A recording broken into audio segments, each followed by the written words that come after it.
Morning, everybody. Catching up on some crypto news this morning. Last week, there were some updates in the case between the SEC and Coinbase, mostly a loss for Coinbase, but there are some interesting notes that happened. Firstly, Coinbase tried to argue that the entire case by the SEC should be thrown out because it fails what is known as the major questions doctrine, which is essentially a doctrine that says that that any governmental administrative agency must be able to call back to a specific regulation or action or authorization of Congress in order to be able to act against the company in some kind of regulation.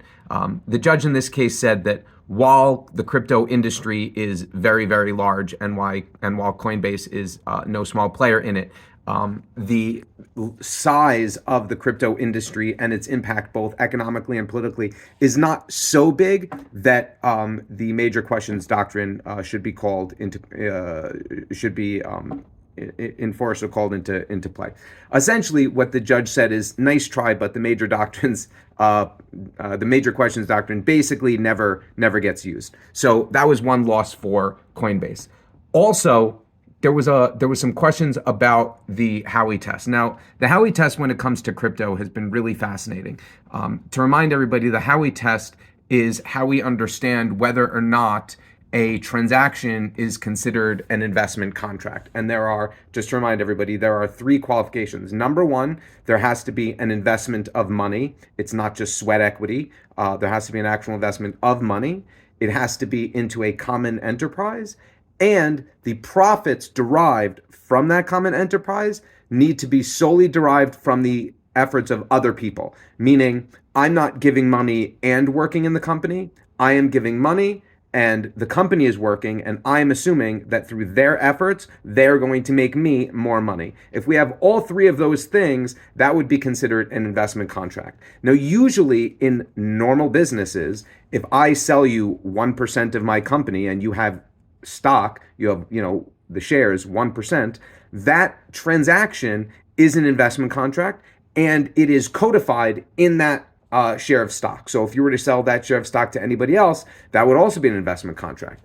Interestingly, within the crypto space, we've literally split the baby. It's not just here, it's also been in the Ripple case. But one of the things that they found is that it's possible to have an investment contract as a transaction that does not actually make the underlying asset, the underlying token, an investment itself. We saw that with Ripple. In the Ripple case last summer, the judge said that institutional sales of XRP were considered investment contracts because those were done directly from Ripple Labs to investors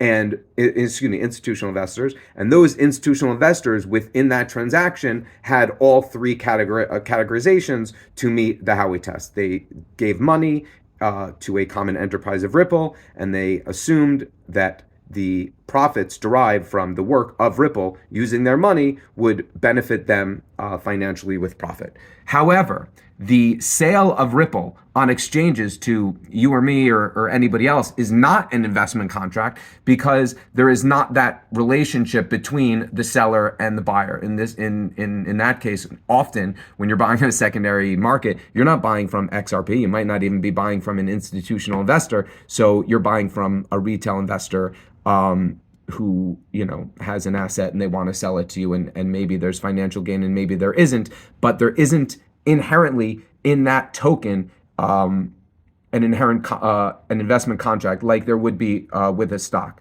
So similarly, in the case for Coinbase, they also said that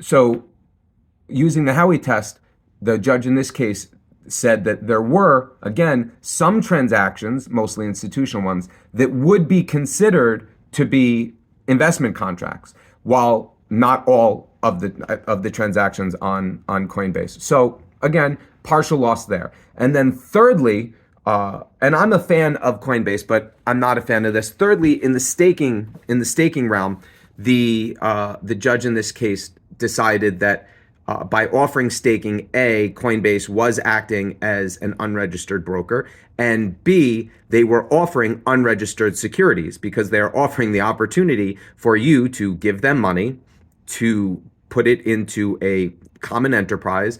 And through the work that Coinbase would be doing with your money, you could be able to profit by the rewards you would get from staking. So that was considered an investment transaction. They also suggested that it was a violation of the Securities Act by offering staking.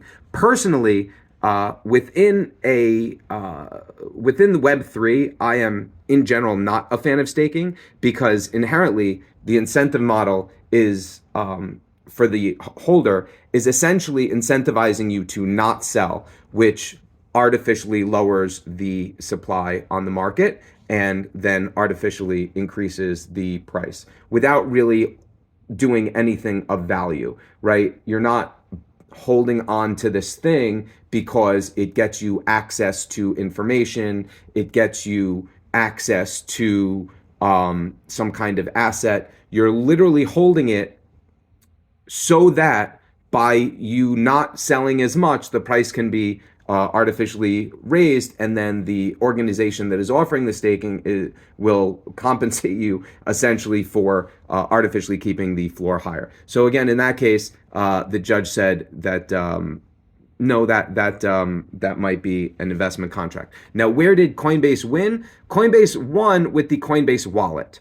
The wallet, the self-directed wallet, the judge said that by offering a wallet, since again, it is self-directed, big win for peer-to-peer transactions, that was not Coinbase acting as an unregistered broker at all. And even though Coinbase does make a 1% fee for some of the brokerage services, that is not sufficient enough for that to be considered an unregistered transaction, an unregistered security, or as Coinbase acting as an unregistered broker on any of the tokens in there. So in general, I personally think that it is a big win for the peer-to-peer ideology, but not necessarily for Coinbase in this case. If you have any questions, comments, concerns, you think what I said was completely right or complete garbage, let me know.